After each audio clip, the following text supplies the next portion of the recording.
Olá, amigos. Ponto de Vista Saúde está começando.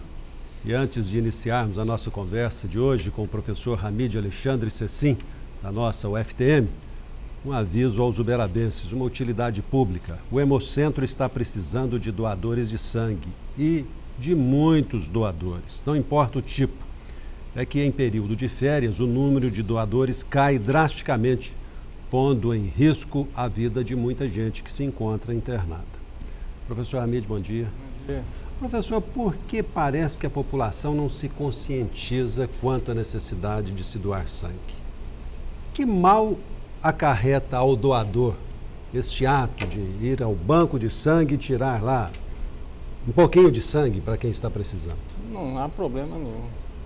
Aliás, existem as contraindicações de quem não deve doar sangue. E elas são muito restritas. Quer dizer que a maioria poderia fazê-lo. Agora, o problema é motivação. E a doação é um ato absolutamente seguro. Seguro, sem nenhum problema. Aliás, o Banco de Sangue de Uberaba, o Hemocentro, de resto o Hemocentro, por onde é que ele esteja, tem uma excelência de qualidade, né? Inclusive em relação ao sangue que vai para o paciente que está lá no hospital. O sangue que não presta é descartado. Não, é rigorosamente examinado para afastar doenças passíveis de transmissão pelo sangue. Então não há problema nenhum em doar sangue. Eu acho que até precisava ter mais divulgação dessa agora necessidade. Fica me parecendo que os doadores são sobretudo os jovens, porque basta entrarmos no período de férias que desaparecem os doadores. É período em que normalmente os estudantes, os universitários estão viajando, cada um para a sua cidade de origem. Lá existe até uma vantagem em doar sangue, é fazer exames de detecção de algumas doenças que o indivíduo... Talvez seja por isso que muita gente não doa, né, professor? Fica com medo do resultado do exame, né? Porque em relação à AIDS ainda prevalece isso. Muita gente não faz exame por temer descobrir que está contaminado. Mas fora esse medo, hoje os portadores de AIDS não são aqueles que eram os mesmos de 30 anos atrás. As notícias de óbito desapareceram. Inclusive é uma doença que tem controle hoje, né? Felizmente. Tem indivíduos com sobrevida de quase 20 anos, né? Graças aos retrovirais. Agora precisava descobrir uma vacina e acho que não demora não, velho. Provavelmente daqui uns 10 anos nós... Estou falando assim de uma forma pessimista. Professor, ontem um amigo me dizia sobre o estado da esposa dele que está com câncer. E ele ficava divagando, né? Na visão dele, não há nenhum interesse da indústria farmacêutica em se descobrir um medicamento que efetivamente possa mudar o quadro, porque o câncer ainda é uma das doenças que mais matam no mundo. A interpretação dele, não há investimento da indústria farmacêutica na descoberta de novos medicamentos, porque isso é uma fonte inesgotável de renda. É por aí mesmo, professor? Não, Esses interesses econômicos chegam a esse ponto? Não, eu acho que existe um equívoco aqui. Até porque alguns tipos de cânceres hoje são curáveis, graças à indústria farmacêutica. Agora, é claro que ela não faz nada de graça, né? Geralmente são medicamentos caros. O que acontece em relação ao câncer é a não descoberta precoce da situação. Quer dizer, o diagnóstico precoce é fundamental. Agora, o que é verdade em relação à indústria farmacêutica, que ela não está investindo em doenças do terceiro mundo, doenças infecciosas, malária, dengue, etc. Isso é real? Isso é real. Ela está investindo em remédios para colesterol, né, para doenças metabólicas, essas de grande prevalência na população. Porque colesterol hoje é epidemia, todo mundo quer tomar remédio, né? Então ela investe mais naquelas doenças dos ricos e não dos pobres, porque os pobres não têm dinheiro. Inclusive em doença de Chagas, quer dizer, até hoje, são quase 80 anos de existência dessa doença, não existe um remédio específico para a doença de Chagas. Agora, o que funcionou, felizmente, no Brasil foi a prevenção. Quer dizer, casa de pau a pique, a transmissão do barbeiro foi eliminada e foi diminuindo, mas não por causa de medicamento. Agora, está se descobrindo uma vacina, né, para a malária. Geralmente, esses medicamentos preventivos, a indústria é estimulada pelo governo, pelos governos oficiais, para que se façam pesquisas, porque ela mesma, a indústria, não tem interesse nisso. Mas os governos têm. Por quê? Também não é de graça, porque o gasto no tratamento dessas doenças é enorme e isso faz um desbalanço nas verbas dedicadas à saúde, né? A propósito, professor, o Jornal da Manhã publica hoje que de todos os gastos com a saúde no Brasil, de todos eles, 56% são bancados pela própria iniciativa privada. É o cidadão que põe a mão no bolso ou empresas pagando assistência de funcionários. Ou seja, o governo investe apenas ou gasta apenas 46% ou 44%, algo mais ou menos assim. Em síntese, o governo gasta menos do que o povo. Nós estamos gastando muito, nós povo, ou o governo que está gastando pouco? Olha, eu acho que essa estatística aí, dependendo do ângulo de visão em que se haver, não é assim não. O governo gasta 70% em saúde. Mas a publicação cita, inclusive, números em milhões ou bilhões de reais gastos com a saúde durante 5, 6 anos. Só que esse percentual, ele não é real, porque 70%, na realidade, devia fazer a despesa em relação ao PIB. Quer dizer, o que se gasta em saúde, que o governo gasta, é 10% a 12%. E alguns estados teriam que gastar 20% ou 15%, e não o fazem. Então, é uma estatística paradoxal. Agora, os planos de saúde, 45 milhões de brasileiros os têm, os planos de saúde. Então, sobram 150 milhões de pessoas sem proteção no Brasil. Então, essa estatística aí pode ser em números absolutos, mas relativos não. Professor, a cada ano a Anvisa inclui mais uma bateria de doenças em planos de saúde, de tratamento obrigatório, de cobertura obrigatória pelos planos. Isso não vai deixar os planos fora do alcance do poder aquisitivo do povo? Eu acho que... Porque encarece custos, obviamente. Não, encarece custos. Você fala como, assim? Eu não entendi a pergunta. Determinadas doenças não eram de cobertura obrigatória, agora são. Certo. E no primeiro momento, o plano de saúde não pode aplicar nenhum aumento, ele tem que bancar o custo daqueles tratamentos. Exato. Ou seja, mas no próximo reajuste ou na formulação de planos novos, isso vai ser repassado. Claro.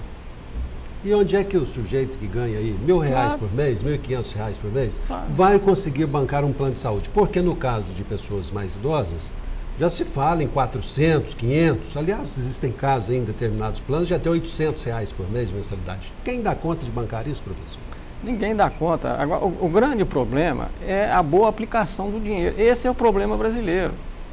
É o gasto desnecessário. Que a gente vem falando aqui isso aí há anos. 70% da arrecadação dos planos de saúde, ela vai ou para pagar exame de sangue ou exame de imagem. E os outros 70%, as migalhas, né, vão para esse tipo de medicina que está aí. Quer dizer, que não resolve. Vamos dar um exemplo aqui, claro, de como se gasta à toa no Brasil. É um exame chamado de densitometria. Esse que a mulher dizem ou disse que teria que fazer uma vez por ano. O que não é verdade. E ele afere o que especificamente, professor? Ou se destina ao quê? É para aferir a massa óssea. Quer dizer, se o indivíduo, ou o indivíduo, não é um indivíduo como um todo, mulher ou homem, tem osteoporose. Olha, para verificar isso? Para ver qual é a massa óssea, tem osteoporose ou não. Aí Mas há necessidade de se fazer a cada 12 meses um exame desse? Pois é, não há. Inclusive, em 2002, nós publicamos um artigo no jornal dizendo do abuso no pedido desses exames. Mudou alguma coisa de lá para cá ou só aumentou o problema, professor? Aumentou o problema até certo ponto agora. Agora, existe um alerta do Instituto Nacional de Saúde por causa desse gasto lá, porque lá a coisa é rigorosa. Que encomendou uma pesquisa que começou há 15 anos. Há 15 anos começou essa pesquisa. Para aferir qual a necessidade desse exame chamado densitometria. Como é que foi? Foram 4 a 5 mil pessoas acompanhadas, né? Fez-se uma densitometria no começo, quer dizer, na menopausa da mulher, e verificou o seguinte, velho. A mulher que tiver uma osteopenia leve, quer dizer, uma osteoporose discreta, que nem chega a ser osteoporose, osteopenia, quer dizer, uma falta um pouco de osso. Penia é melhor. Osteoporose é quando o osso fica ralo mesmo. Osteopenia é uma perda pequena. Quer dizer, uma mulher na menopausa com 45 anos, que se achou isso, ela só deve fazer osteopenia 15 anos depois. 15 anos, velho. Se ela tiver uma osteopenia um pouquinho mais, ela faz de 5 a 5 anos. Agora, multiplica-se 150 ou 200 reais que é o custo por milhões de pessoas no Brasil e no mundo. O que significa isso? É um gasto desnecessário. Mas como leigo, como o paciente vai contestar uma prescrição do médico, professor? Ele faz um acompanhamento lá com determinado médico, a mulher faz. E ele pede esse exame anualmente para ela. Como ela vai contestar um médico que, em termos, é da confiança dela, porque ele já está com ele há algum tempo? Tá, depende de informação. Por isso que a informação em saúde pública de qualidade, e nós estamos querendo dizer aqui, né, que é por nós que estamos falando, informação de qualidade de revistas médicas que, às vezes, aqueles médicos não têm acesso. Não tem acesso por várias razões. Primeiro, porque não tem tempo, né? Segundo, porque às vezes não há disponibilidade para fazer a assinatura. Mas aqui em Uberaba não há essa desculpa, porque o portal da CAPES, de graça, com 3 a 4 mil revistas médicas, está à disposição dos professores e alunos da Universidade Federal do Triângulo. Quer dizer, o indivíduo pode se atualizar. Agora, qual é o problema dela? Ela pode, se tiver boa informação, falar, doutor, eu ouvi falar, né, que não tem que se pedir densitometria uma vez por ano. Aí ele vai dizer, não, isso é informação de internet, isso não vale nada. Até pode ser verdade. Até pode ser verdade, porque a televisão, por exemplo, ela vende remédio, né? Sim. Depois fala assim, procure o médico se o problema não resolver. Então é preciso que haja uma seleção através da população ser bem informada.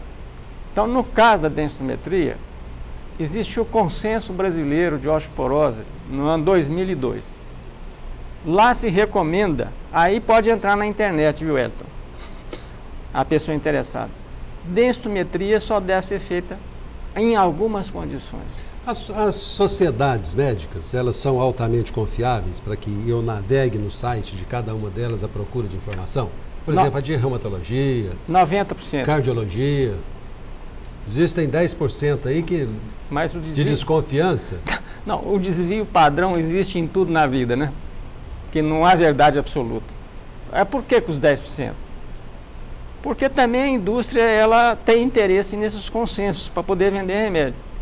Então, dependendo do consenso, ele é inviolável. Quer dizer, não há forma, dependendo do editor do consenso, disso. No caso da osteoporose, apesar da pressão, eu sei disso, o resultado lá foi real, está corretíssimo. E esse artigo agora, publicado dia 19 de janeiro de 2012, na revista mais importante do mundo, num trabalho patrocinado pelo Instituto Nacional de Saúde dos Estados Unidos, porque estava se gastando muito. Que fala isso? Densitometria em pessoa que teve pequena osteopenia ou está normal, só 15 anos depois. Por que estão falando isso? Porque averiguaram que essas pessoas que tinham osteopenia chegavam até os 70, 75 anos e não tinham osteoporose. Não tinham osteoporose. Agora, tem os fatores de risco que quem pede o exame, ele tem que saber. Por exemplo, a mulher que tem problema hormonal, que toma remédio, por exemplo, o corticosteroide, o corticóide, o famoso corticóide, numa dosagem prolongada e grande. Atenção, dosagem alta e por muito tempo. Essa pode ser sujeita. Mulher que tem deficiência hormonal. Então, mulher de raça branca está mais suscetível à osteoporose do que os morenos, né? A pessoa que não seja assim completamente morena. Por exemplo, a osteoporose na raça negra é muito infrequente, né? Então, tem que fazer essa seleção. E qual a explicação, professor, para a raça negra ser mais forte sobre esse aspecto? É porque toma mais sol, né? A pele morena, ela absorve mais. E a vitamina D, que é feita na pele, ela é um protetor contra a osteoporose. Por exemplo, lá na Índia, por causa da contaminação dos rios pelo flúor, o flúor é um outro elemento que protege contra a osteoporose, né? Por isso que a água é fluoretada. Por exemplo, a água de Uberaba é fluoretada. Fluoretada para melhorar a dentadura. A dentadura não, os dentes. A dentadura não vai melhorar. Então, só com outra, só trocando, professor. Pessoas que fazem exercício, né? Exercício de impacto, quer dizer, andar, são menos suscetíveis. Tanto isso é verdade que nos astronautas que ficam, às vezes, 20, 30 dias, sem a gravidade, eles voltam com 20 a 30% de massa óssea a menos. Por quê? Porque a gravidade bateu o pé no chão, exercício de impacto, ele protege também. Quer dizer, isso é que precisava ser divulgado, e não fazer densitometria uma vez por ano, ou até 6 em 6 meses, Wellington. Tem gente pedindo. E outro detalhe, para falar que uma mulher tem osteoporose, precisa fazer o exame de perfil. Isso os pacientes podem exigir. Não esse de barriga para cima só, de perfil, de lado. Por quê? Porque quando se faz de frente, existem outros elementos ósseos atrás da vértebra. Calcificação de ligamentos vai dar um resultado falso negativo. Quer dizer, a pessoa pode ter osteoporose. Ou falso positivo, porque não faz o perfil. Então, tudo é questão de técnica, né? Agora, uma mulher rígida, saudável, que faz exercício, que não tem problema hormonal, que não é da Dinamarca ou da Escócia, né? Por falar nisso, Wellington, a população brasileira, ela tem uma miscigenação de 50% a 60% de sangue negro. Então, isso tem que ser levado em conta. E se partirmos desse raciocínio, quer dizer, 50% a 60% dos brasileiros não necessitam disso, por causa dessa característica genética de proteção da raça negra. Então, a coisa é diferente. Em síntese, em situações normais, a densitometria não é um exame a ser feito de ano em ano. Não, não é. Primeiro, faz-se o primeiro exame. Se tiver um desvio padrão, vamos supor, de 0,5%, de 1%, não precisa fazer, só fazer depois de 15 anos. Se o desvio padrão for de 1,8, 1,9, aquele que está escrito no laudo, desvio padrão quer dizer, é uma deficiência a menos, ou pode ser a mais. Aí eu digo só daqui a 5 anos. Agora, fazer isso não altera a evolução da doença. Professor, em relação a outros exames, qual é o período de intervalo entre um exame e outro, necessariamente? Por exemplo, um hemograma. O cidadão faz um hemograma hoje, vai em um determinado médico. Daqui uma semana ele vai a outro médico, esse outro médico pede novamente o hemograma. Esse feito uma semana antes não tem utilidade, não? Ambos não teriam utilidade. Vou dizer por quê. Hemograma, ele só deve ser solicitado se o indivíduo tiver indícios de infecção, primeiro. Segundo, se ele tem anemia. E anemia tem que olhar aqui, se tiver vermelho, não precisa pedir hemograma. Ou se toma medicamento que altera esse exame, né? Por exemplo, pessoa que toma remédio para câncer, etc., tem que ver as plaquetas, etc. Hemograma é um desperdício quando não é bem indicado. É um desperdício. Além de falsear resultados, né? Há resultados, por exemplo, que o indivíduo vem lá como se tivesse leucemia. Se repetir esse hemograma, vem normal. Mas isso aqui não é para culpar o dono do laboratório. É inerente ao exame, porque esse exame é feito pelo computador. Quer dizer, é uma contagem automática. E o indivíduo pode passar despercebido. Assim. Por isso que tem que ter médico para corrigir o resultado. Felizmente, nós os temos aqui. Veio um resultado duvidoso, tem que repetir. Não precisa nem falar com o doente, não. O hemograma é um desperdício. Desperdício de dinheiro. Mas aí, o que acontece? Se o médico não pede, ele é um médico desatualizado. Se não pede densitometria, não, ele está por fora. Não, então pedir exame é que é um médico bom, aquele que pede 20 exames. 20 exames. Olha, não confiem em exames que não tiveram uma justificativa para pedi-los. Professor, nós temos falado muito aqui sobre essa imprecisão de resultados de exames de laboratório. Há uma margem de erro muito grande, sobretudo em determinadas áreas. O médico, quando pede o exame ao paciente e recebe o resultado, se ele verifica que algo não está legal, qual seria o comportamento lógico dele? Dizer ao paciente para repetir o exame porque não confiou naquele que lhe foi entregue, no resultado, ou simplesmente caladinho ligar para o dono do laboratório e ter um conchavozinho longe do paciente? Não, eu não falaria conchavo, não.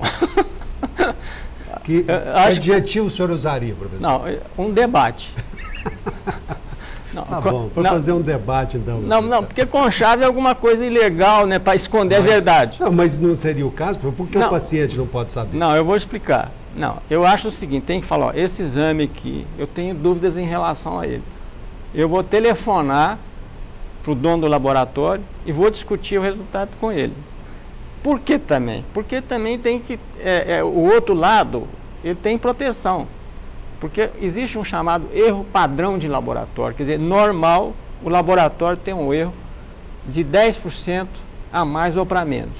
Nossa, e o cidadão tiver nesses 10%, está frito então? Não, mas veja bem, às vezes, é por isso que o médico que interpreta o exame, se o valor de diferença for pequeno, ele não pode valorizar. Agora, por exemplo, o número de leucócitos é de 5 a 8 mil. Se tiver 4.999, isso não quer dizer que esse exame está alterado. Agora, se tiver aí 18 mil leucócitos, 20 mil ou milhões, esse indivíduo pode ter uma doença grave. Pode ter havido uma troca de lâmina. Então, geralmente, os bons laboratórios, não há necessidade. O dono do laboratório é aquele que checa o exame. Se ele vê que esse número está absurdo, ele vai repetir por si só o exame. Professor, eu fico imaginando aqui que se o paciente tem realmente conhecimento de que, informado pelo seu médico, de que o resultado está irregular, porque o senhor mesmo disse aqui que existem aí 10% de erro naturalmente no laboratório, certo? Então, em tese, nós teríamos de ter aí 10% de pacientes ingressando na justiça contra o laboratório, porque isso, de certa forma, o abala de alguma maneira. Ou porque o resultado foi, como o senhor diz, falso negativo. Ou falso positivo. E atrapalhou o tratamento, porque não se tratou, ou falso positivo, levando a um tratamento que era desnecessário. Tá. Aí que vem a questão. Quem interpreta o exame deve saber que existe esse erro padrão natural. Vou dar um exemplo aqui que eu já falei. Qual é a altura média do brasileiro? 1,70 m, 1,68 m por aí. Quer dizer que o brasileiro que tiver 1,60 m, 1,55 m é doente? Não é. E mesma coisa se for 1,90 m. Ele é um indivíduo alto, mas ele não é um gigante por doença. Por exemplo, uma doença da hipófise que chama gigantismo. Isso aí cabe ao médico que recebe o exame saber desses detalhes. Porque isso pode ser normal, ele não pode levar em consideração aquele resultado. O que ele tem que ver, agora entendi a pergunta, o que o médico tem que observar é se há uma correspondência entre a clínica e o valor esperado. Eu espero isso para tal exame. Agora, se aquilo lá for muito discrepante, telefone ou repetir o exame. E geralmente eles repetem quando realmente há dúvida. Agora, o que não pode é o leigo interpretar. Por exemplo, uma hemossedimentação. Hemossedimentação há uma variação muito grande, né? O valor, ele vai de 15, 20 até 40 como normal. Como normal. Se tiver 35 ou 42, isso não significa que o indivíduo está doente, que está com processo inflamatório. Outra coisa, os indivíduos que têm uma poliglobulia, por exemplo, uma doença que tem muitas células vermelhas, a hemossedimentação pode estar normal ou até zero. Então, como é que faz aí? Isso cabe ao médico interpretar. E, para pedir um exame, tem que haver uma suspeita clínica. Tem que ter a suspeita. Por que eu estou pedindo esse exame? Não é lá pegar uma relação, um X, né? E vou pedir esses aqui, faz um xizinho ali. Ou o paciente fala, doutor, mas eu queria fazer um colesterol também, né? Não pode. Quer dizer, o médico não pode sucumbir à vontade do paciente. Mas nesse aspecto é difícil também o médico recusar, né, professor? Não é? Não, mas se ele está bem, né? Porque uma pessoa, por exemplo, que faz esporte... Mas tem... ele não fica temeroso de, ao negar Esse é o o problema. exame, o cidadão no amanhã está com um probleminha lá que poderia ser detectado e acionado? Não existe esse mecanismo de defesa. Às vezes... Agora, um indivíduo que tem uma gripe... Agora, um indivíduo, por exemplo, que tem uma dor de cabeça muito forte, tem algum problema de motilidade, que a fala dele não está legal, impõe-se fazer aí uma tomografia de crânio e uma ressonância, e como mecanismo de defesa. Professor, eu vi uma publicação dizendo que uma tomografia custa R$900, é isso mesmo? Olha, eu não sei exatamente o preço não, mas é por aí. Um salário mínimo e meio. Salário mínimo que você ainda não recebeu, Ortiz. Pois é, mas isso aí cabe... Porque é a partir de janeiro. Agora, cabe ao Estado pagar para quem não pode. Quer dizer, isso é uma obrigação do Estado. Mas o problema, Wellington, é assim, está no desperdício. Um indivíduo que tem uma dor no ombro, por exemplo, precisa pedir uma ressonância de crânio, porque, não, eu quero fazer uma ressonância de crânio aqui, de cérebro, porque eu estou achando que estou com isso. Não, mas tem que ter, porque o médico também tem defesa. Fala, não tem quadro clínico nenhum, né? Agora, se tiver quadro clínico, aí é imperativo que se pensa. Nos Estados Unidos já houve esse problema, porque lá tudo é processo. Então, como defesa, fala, não. Só que o exame também está sujeito a erro. Vamos citar um exemplo aqui, da presidenta da Argentina. Foi operada de tireoide desnecessariamente, porque o resultado da biópsia, que estava errado, deu como câncer. Então, é paradoxal essa... Medicina é muito difícil. Medicina não se faz assim. Muito difícil. Nós vamos a um rápido intervalo e voltaremos em instantes. Apoio Cultural Unimed. O melhor plano de saúde é viver. O segundo melhor é Unimed. Ponto de Vista Saúde está de volta. Nós estamos aqui mais uma vez conversando com o professor Hamid Alexandre Cecim, que é o consultor deste programa. Professora Maria José diz que, ou indaga, quem tem calcificação óssea e esporão nos pés precisa passar por uma cirurgia? Por que isso acontece? Segundo ela própria tem calcificação óssea nos ombros e em alguns outros lugares do corpo, e o médico disse que só resolveria com cirurgia. Não é verdade. Não é verdade o que ela disse ou o que o médico disse? Não, isso que está escrito aqui no papel. Que há necessidade de cirurgia. Não há necessidade de cirurgia. Esporão não se opera. Esporão pode se infiltrar primeiro. E o esporão, aquele ossinho que chama espora, não é ele. O problema é uma fasciite plantar. Quer dizer, é complicado explicar isso. Porque outros elementos do corpo humano, tendões, fáscias, eles convergem e vão inserir naquele ponto onde há maior pressão ao pisar. Então a causa não é isso. Primeira coisa, o que pode fazer é usar uma palmilha, ou usar tênis, ou fazer um buraquinho no sapato para o esporão não machucar. Porque operar pode voltar. Se não tirar a causa, é claro que ela volta. Agora, calcificação em outro lugar para operar isso não tem nenhuma comprovação científica. No caso do esporão ainda pode ser? Mais ou menos. Sim. Mais ou menos. Mas no ombro, não? Não. A calcificação, essa de ombro, esse é tratamento clínico. Isso é universalmente aceito. Não há discussão. Porque tem muitos indivíduos que têm calcificação e não tem nada, não sente dor.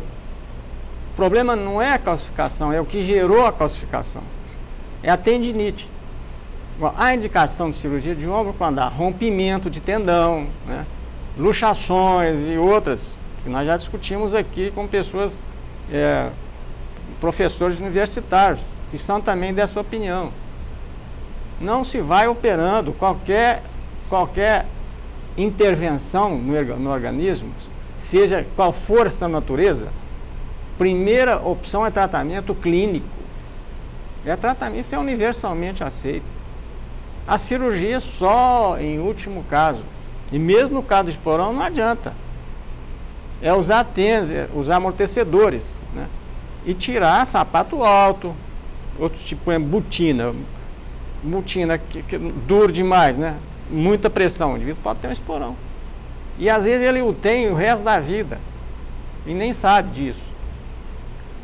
Então a medicina precisa muita análise, né? Professor, nós já comentamos isso aqui, mas nunca é demais repetir para as mulheres a questão do salto alto.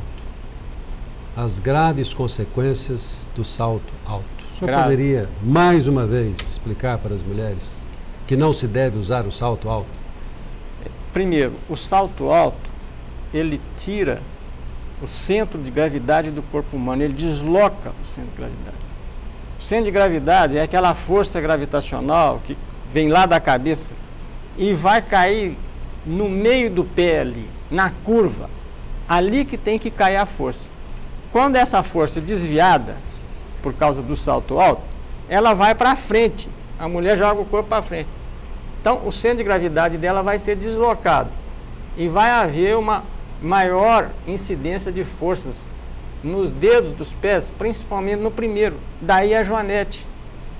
Quer dizer, além do problema da gravidade, é o bico fino. É o bico que aperta os dedos ali e piora a situação. Agora, existem problemas sociais, né?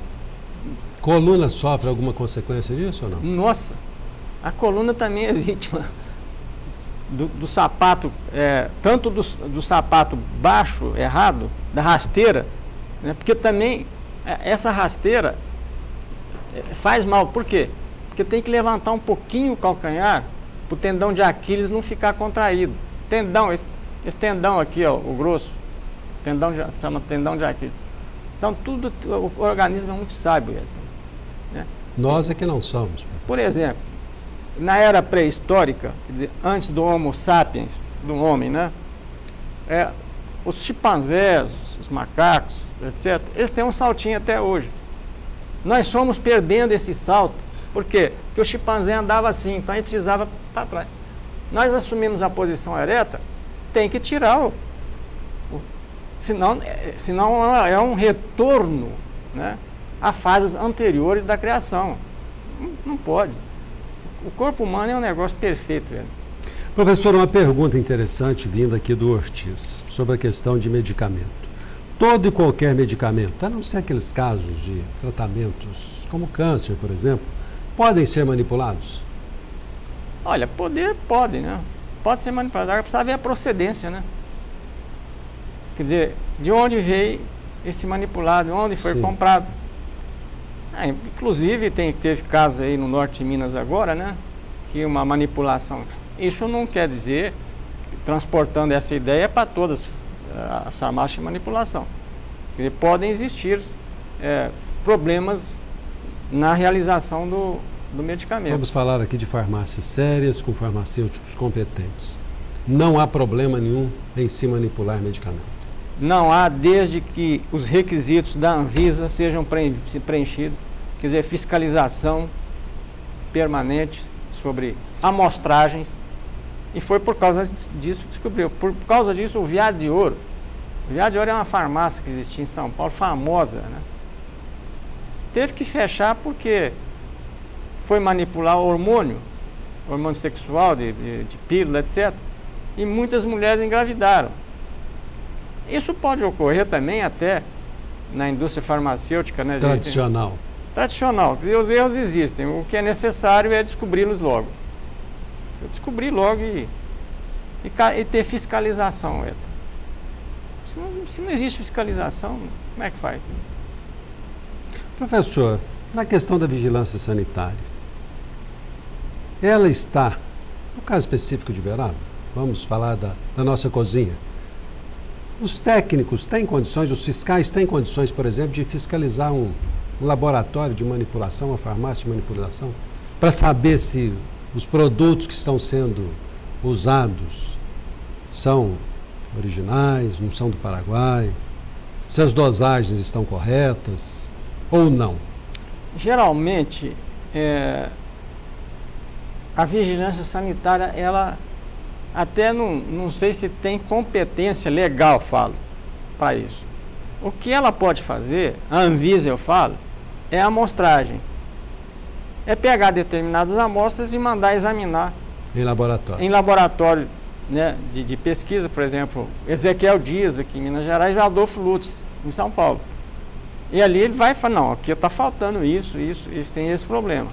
Quer dizer, cabe ao Estado zelar pela saúde da população. É o Estado que tem que fazer isso. E o produto homeopático, professor?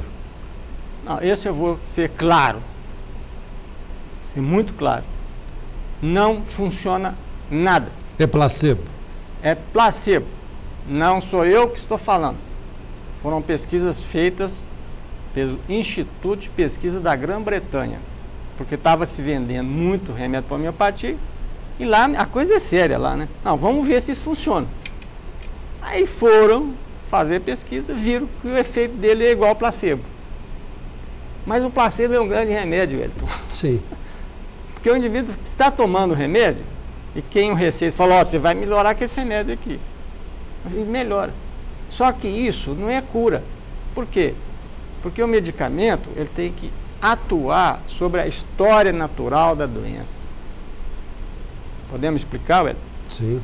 História natural é um ciclo em que existe um agente etiológico, quer dizer, uma causa, por exemplo, Trypanosoma cruzi, que é protozoário que causa a doença de Chagas. Se existir um remédio ali, já não é placebo, porque ele mata o bichinho. Remédio para AIDS, age? Age sim. Vão fazer dedetização das casas da zona rural. Você está agindo na história natural da doença. Agora, como é que um remédio homeopático, como é que ele age sobre a história natural da doença? Por exemplo, ele agiria em derrames, em meningite meningocócica, em gripe, ele age?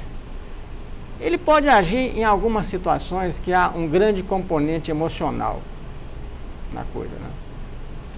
E segundo o professor de homeopatia da Universidade Federal de Uberlândia, ele interrogado há uns 7 anos atrás, doutor, funciona remédio? Ele falou, só funciona na rinite alérgica, homeopatia. Ele falou, e vários estudos publicados no Lancet, New England, provam por A mais B que a homeopatia tem um efeito ligeiramente placebo. Professor, eu tenho observado nas enfermarias de hospitais com vagas para o serviço público que não há nenhuma separação entre os pacientes. Num único local estão pacientes com, não vou dizer que um mais grave, outro menos grave, sobre o aspecto de contaminação de doença, mas sobre o próprio estado do paciente, em que um que está melhorzinho, vamos assim dizer, convive com outro que está lá num estado muito grave. ponto de vista já de correndo risco de vida. Não há sequer um lençol, uma cortina para separar um leito do outro. E de vez em quando o paciente que está melhor vê um que está pior sair de lá morto. Isso não afeta o ânimo do paciente, o seu estado emocional? Por que as coisas têm que ser assim? Não, lógico. Deveria haver uma separação pela gravidade da doença. Porque realmente o indivíduo que está com câncer, por exemplo, e vê o sofrimento de um outro pessoal lá em fase final, ele vai piorar. E o contrário, por exemplo, se for um sujeito que tem câncer, mas está melhorando, tem um efeito melhor sobre ele. Né? Agora, voltando um pouquinho atrás, por que o remédio da homeopatia funciona? Porque quem o receita, ele escuta o paciente calmo, com detalhes, faz uma história. Isso é um ponto positivo. Agora chega lá. Esse é um dos segredos da medicina, professor? Esse é um dos segredos da medicina, porque o próprio médico, tem um efeito placebo também. A chegada do médico... Para o bem ou para o mal, né, professor? Esse efeito que o médico dá no paciente, né? Porque no caso da pressão, que já foi comentado aqui, que muita gente, a pressão às vezes aumenta só de chegar perto do médico, não teria pressão. Assim no jaleque branco. Não, tranquilo, porque quem governa as nossas defesas é o cérebro, né? É a tranquilidade. Um indivíduo, por exemplo, que tem medo, e teve aí o medo da gripe suína, aqueles que adoeciam, porque a resistência deles deve ter caído. Não quer dizer somente a queda de resistência, tem que ter o vírus também. O medo leva à queda de resistência, professor? Leva à queda de resistência, cai a resistência do indivíduo.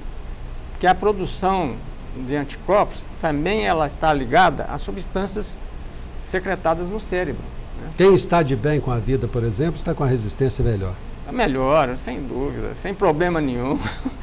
Está lá na praia, né, com lancha, aquilo lá, carioca, não sei se fizeram uma incidência, quer dizer, uma epidemiologia das doenças no Rio de Janeiro e em São Paulo. Talvez ver que em São Paulo tem muito mais doença, né?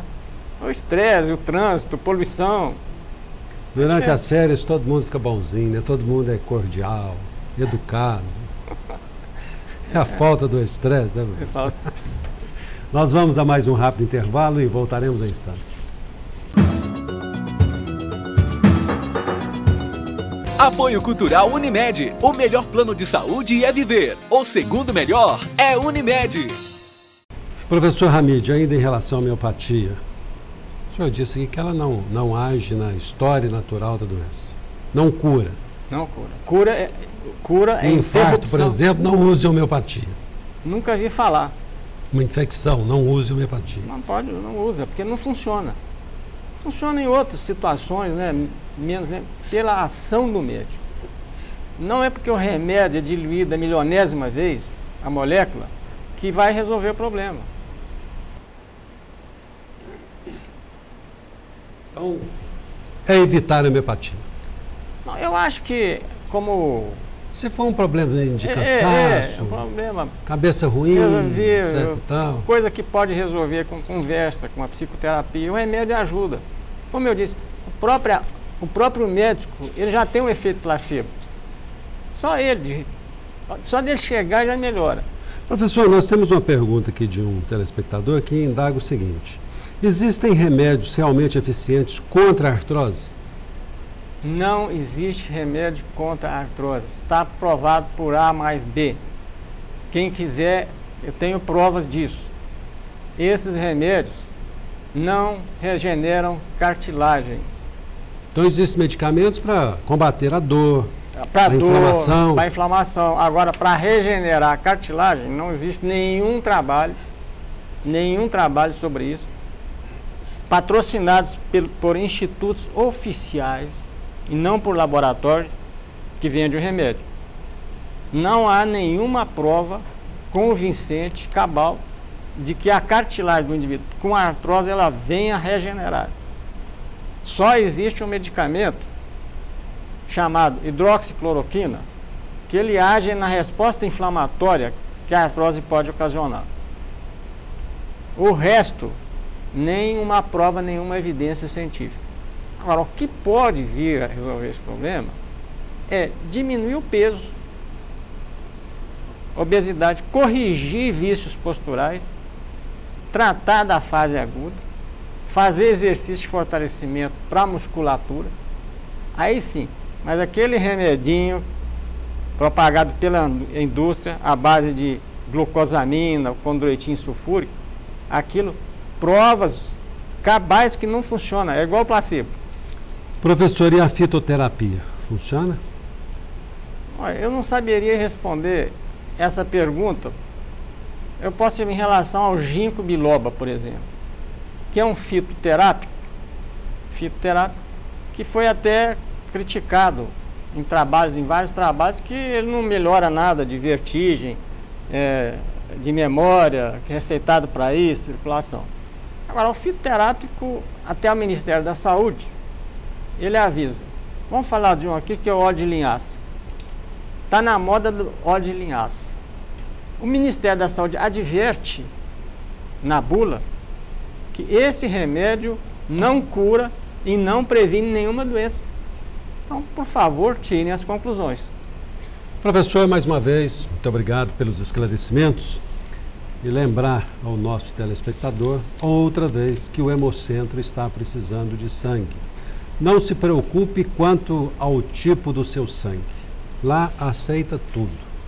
Não é, professor? Porque as carências são muito grandes. Porque há uns 20 anos se permitia vender sangue, né? Muita gente até vendia sangue, às vezes até para comer, né? Desde que se aboliu essa prática, os bancos de sangue também passaram a ter alguns probleminhas, porque é uma doação voluntária, né? E no caso específico aqui de Uberaba, sempre que há férias, diminui o número de doadores, mas o número de pacientes necessitados não diminui.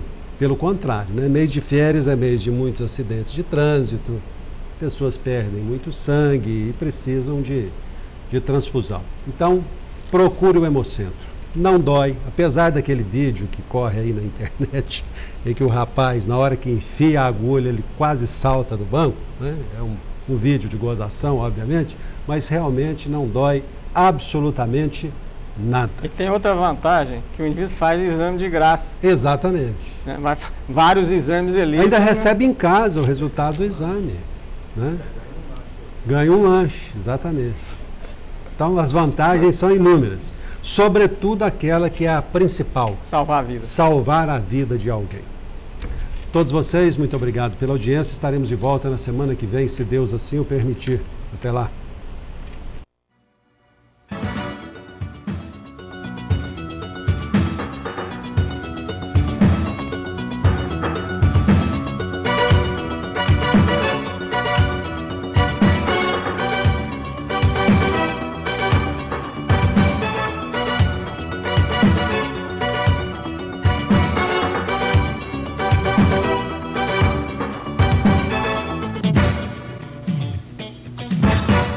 Apoio Cultural Unimed. O melhor plano de saúde é viver. O segundo melhor é Unimed.